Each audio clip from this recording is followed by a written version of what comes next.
Deep under the sea, where the water was clear and blue, there lived a little mermaid named Ariel. Ariel was a kind and curious mermaid with long, flowing hair and a voice as beautiful as the song of the waves. She lived with her father, the Sea King, and her five older sisters in a grand underwater palace. Ariel loved listening to her sisters' stories about the world above the sea. They told her about ships, forests, and the bright sun. She longed to see it all for herself. But her father warned her that mermaids were not allowed to visit the human world. One special day, Ariel was finally old enough to swim to the surface. She couldn't wait. When she reached the top of the water, she saw a magnificent ship with sailors dancing and laughing. On the deck stood a handsome prince. Ariel couldn't take her eyes off him.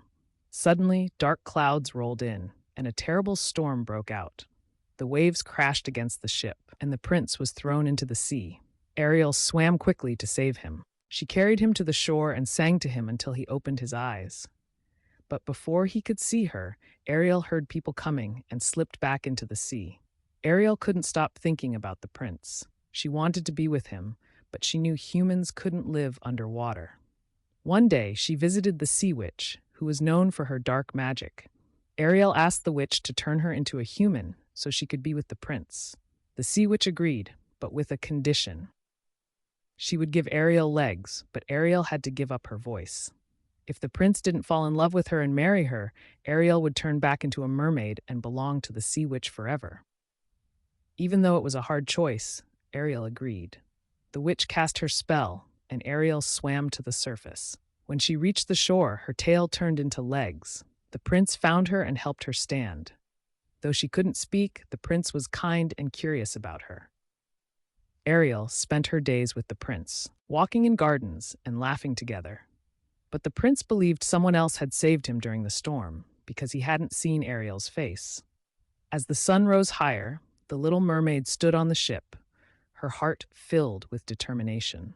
She glanced at the prince, who looked at her with gratitude and warmth, and something in his eyes told her he truly saw her now. The sea witch's spell no longer held power over her, for her kindness and bravery had broken it. Her voice returned, more beautiful than ever, and she sang a song that filled the ship with joy. The prince, hearing her voice, realized she was the one who had saved him. "I've been searching for you," he exclaimed, his heart lighting up. "You are my true savior, my true love."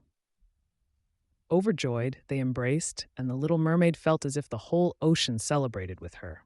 Her family appeared from the waves, cheering for her happiness.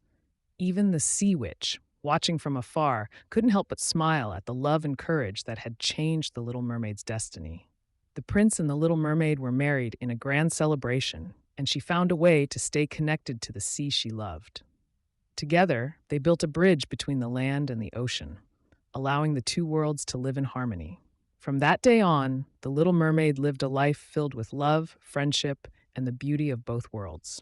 And whenever she swam back to visit her family in the sea, the waters sparkled with happiness, just as her heart did.